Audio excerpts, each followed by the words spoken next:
Hello everyone and welcome to my channel RN এডুকেশনে।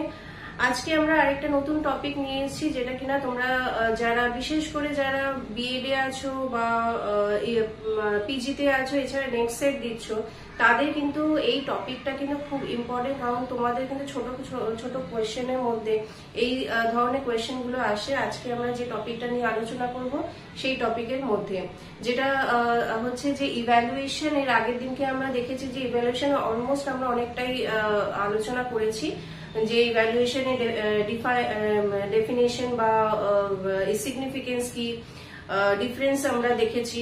আজকে আমরা দেখবো যে টাইপস অফ ইভ্যালুয়েশনের মধ্যে একটা ছোট্ট একটা বিষয়, কিন্তু এটা কিন্তু তোমাদের পরীক্ষাতে আসে, যার জন্য আমি এই ছোট ছোট বিষয়গুলোকে তোমাদের কাছে নিয়ে আসি।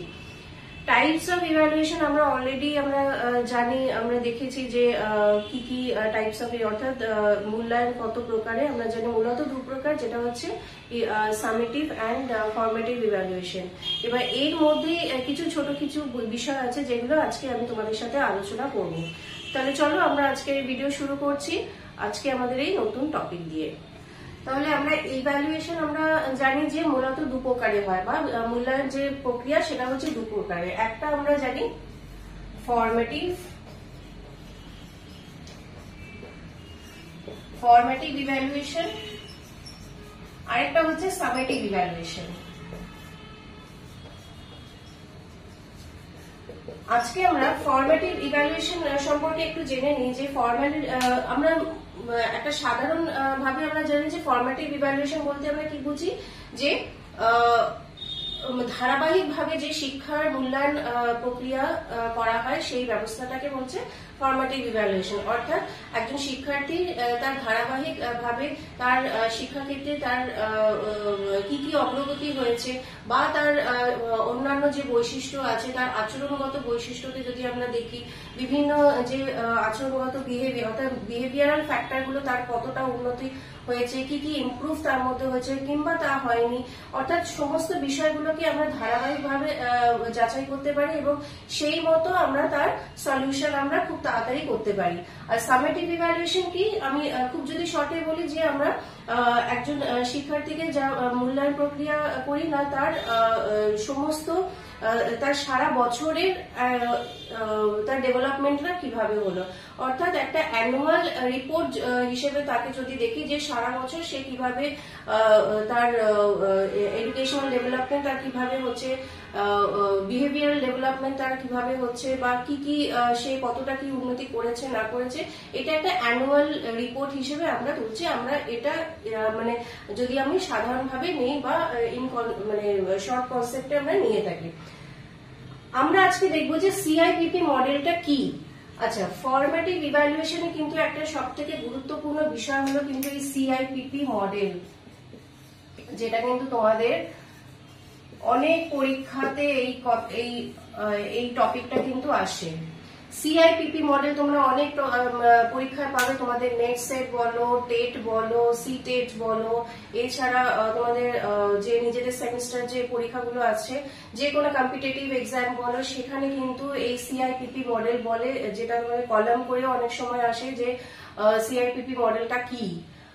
অনেকেই তোমরা এটা মানে অনেকেই এটা অ্যাকচুয়ালি এটা অনেকে ওভারকাম করে যাও বা এটা স্কিপ করে যাও, এটা খুব ছোট্ট একটা বিষয়, সেটা নিয়ে আজকে আমরা আলোচনা করব। মূলত ফরমেটিভ ইভ্যালুয়েশনের একটা সবথেকে গুরুত্বপূর্ণ বিষয় হচ্ছে সিআইপিপি মডেল। এটা কে করেছিলেন ফার্স্ট আমরা সেটা দেখে নিই। DL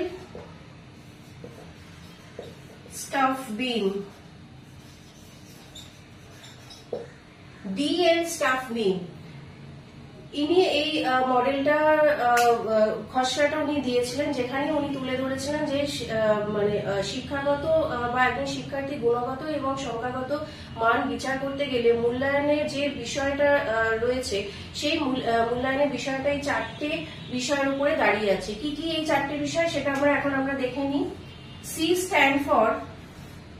C for context,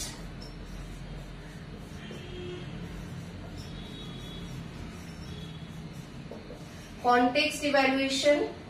Next, number 2, input evaluation. Number 3, process evaluation. And number 4 হচ্ছে প্রোডাক্ট।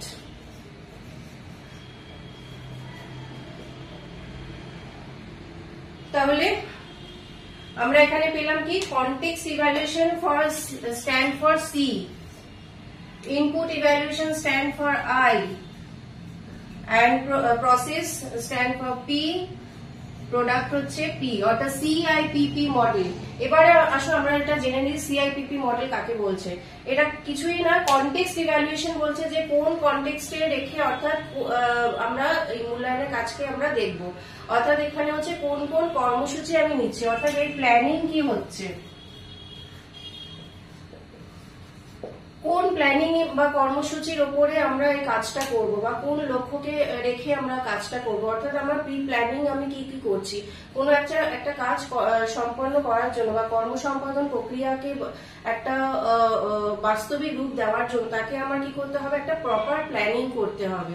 সেই প্রপার প্ল্যানিংটা আমি কিভাবে করব, যে আমার একটা লক্ষ্য থাকতে হবে, কিসের উপরে করছি, কোন বিষয়ের উপরে করছি, কোন উদ্দেশ্য বা লক্ষ্যকে সামনে রেখে করছি, অর্থাৎ কর্ম সম্পাদন বা কর্মসূচির উপরে আমাকে দেখতে হবে কোন কোন কর্মসূচি আমি নিচ্ছি, অর্থাৎ আমার কনটেক্সটে কি আসছে।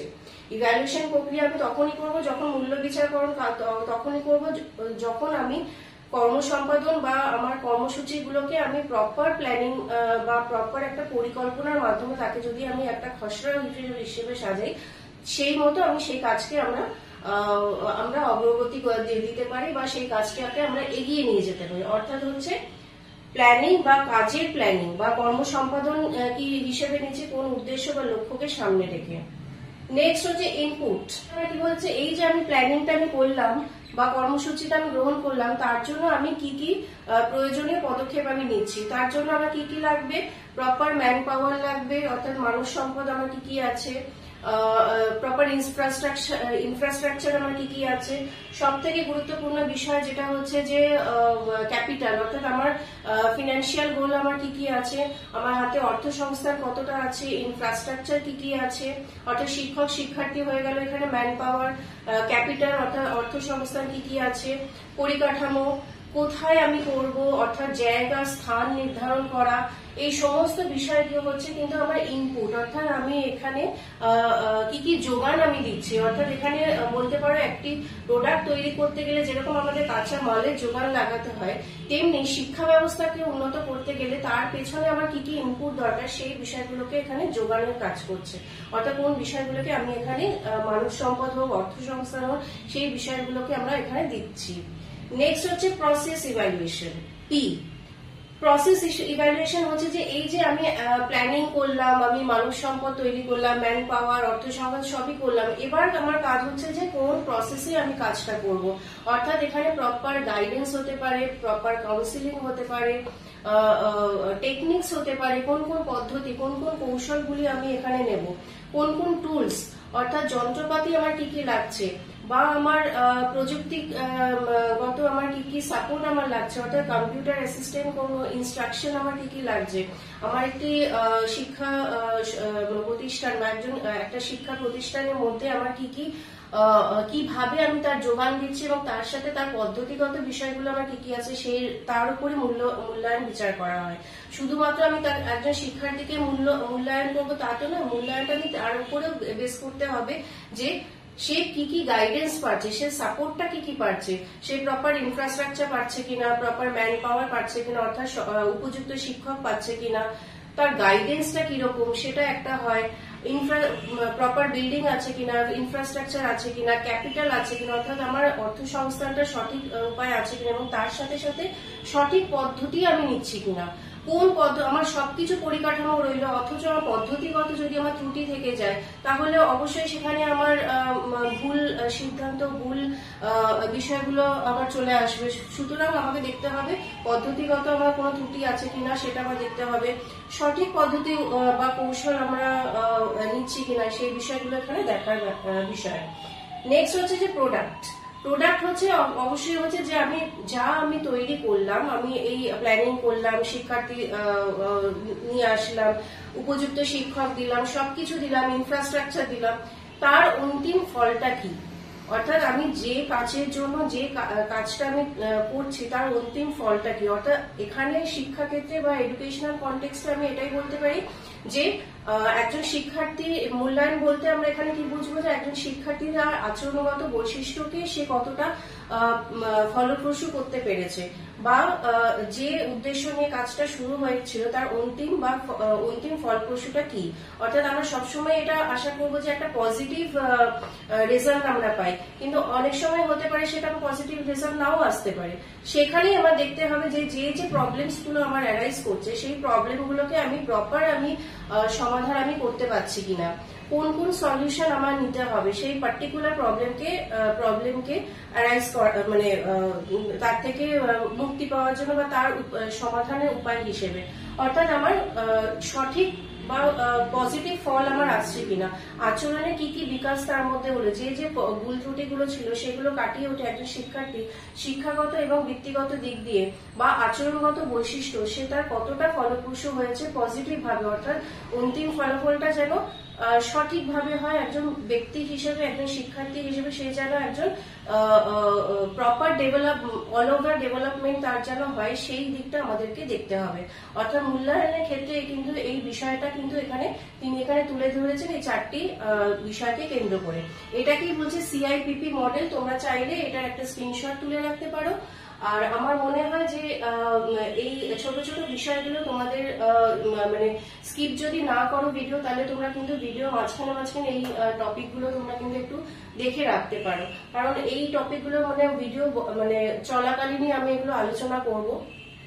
আশা করি তোমাদের এগুলো তোমরা যারা আপকামিং যে এক্সামস এর জন্য প্রিপারেশন নিচ্ছ, সামনে যে নেক্সট সেটে পরীক্ষা আছে, বা তোমরা যারা বিভিন্ন কম্পিটিটিভ এক্সামস এ আছো, নেট সেট, টেট, সিটেট যারা দিচ্ছ, ওইখানে কিন্তু এই কোয়েশ্চেন গুলো কিন্তু আসে। পেডাগজিক্যাল যে পেপার গুলো আছে সেই পেপারে কিন্তু এই টাইপের কোয়েশ্চেন গুলো আসে, খুব ছোট ছোট টপিক।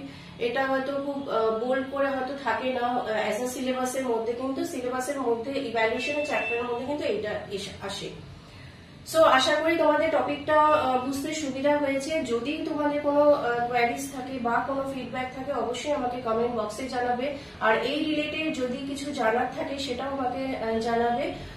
আমি এরপরে আরো কিছু নেক্সট কিছু পেপারের উপরে আমি ভিডিও নিয়ে আসবো।